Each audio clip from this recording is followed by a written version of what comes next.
வணக்கம். சீமானண்ணன் பேசிய கருத்தை உங்களுக்கு சுருக்கமாக சொல்ல போகிறேன். காணொலியை முழுமையாக பாருங்க. சீமானண்ணன் கூறியவை: முதல்ல எதுக்கு உங்கள் பிள்ளைகள் கத்தி கொண்டு இருக்கிறோம்? உன் விடன் பிறந்தவர்கள், உன் அண்ணன் தம்பிகள், உன் அக்கா தங்கைகள் ஏன் கத்துகிறோம்?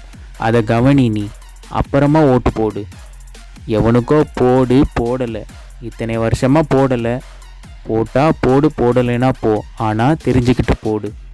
என்ன செய்கிறோம், எதுக்காக செய்கிறோம் என்று தெரிஞ்சுக்கிட்டு போடு. ஏன் போட்டாய் சீமானுக்கு? ஏன் போட்டாய் அவன் தங்கை அபிநயாவுக்கு?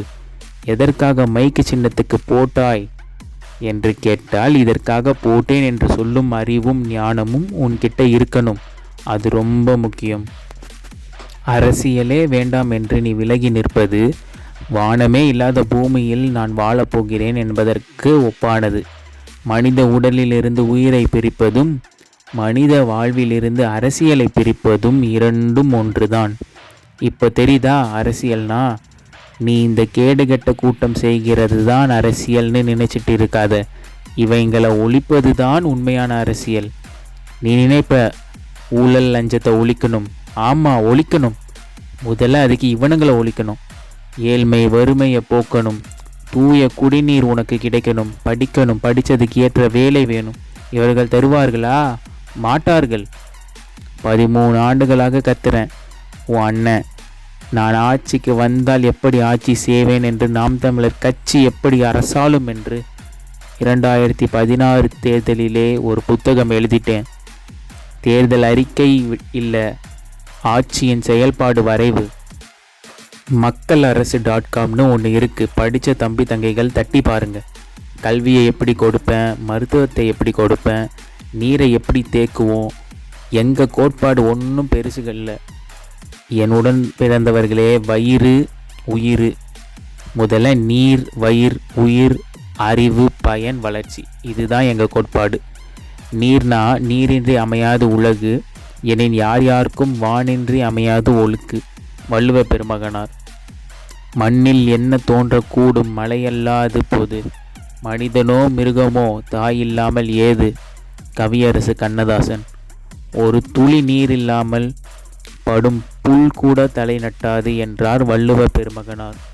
நல்லா கவனிச்சுக்கணும். நீரின்றி அமையாது உலகு. நீரிலிருந்து தான் ஒரு செல் உயிரினம் அமைப்பா தோன்றி அதிலிருந்து தான் இவ்வளோ உயிரினங்கள் பரிணாமம் அடைந்திருக்கு. நீரில் தான் முதல் உயிரினம் தோன்றிச்சு. நீர் இல்லைன்னா ஒன்றும் இல்லை. நீ இல்லை, நாய் இல்லை, புல் இல்லை, பூண்டு இல்லை, ஆடு இல்லை, மாடு இல்லை, ஒன்றும் கிடையாது. அப்போது நீர் வள பெருக்கம், நீர் மேலாண்மை, இதை யாரையாவது திமுக காரனை பேச சொல்லுடா. நீர் மேலாண்மைனா என்னன்னு கேளு, பேச சொல்லு. 950 மில்லிமீட்டர் 4500 டிஎம்சிஏ உனக்கு ஆண்டுதோறும் மழை. 550 டிஎம்சிஏ தான் பயன்பாட்டில் இருக்குது. மீதி எங்கே போகுது? கடலில் போகுது. உங்கள் அண்ணன் முதலமைச்சர்னு வச்சுக்கோயேன், சீஃப் மினிஸ்டர் ஆஃப் தமிழ்நாடு. அந்த மீதி இருக்கிற தண்ணியை தேக்கிறதுக்கான ஏற்பாடு. ஒரு சொட்டு தண்ணி கடலுக்குள்ளே போகாது. அப்போ என்ன பண்ணணும்? எனக்கு தேவையானது தேக்கிக்கணும்.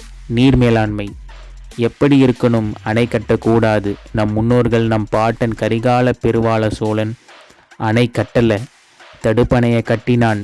தடுத்து அங்கேயே தேக்குறான். தண்ணியை தேக்கிட்டு மேலே ஏறுது, ஓவர்ஃப்ளோ ஆகுது.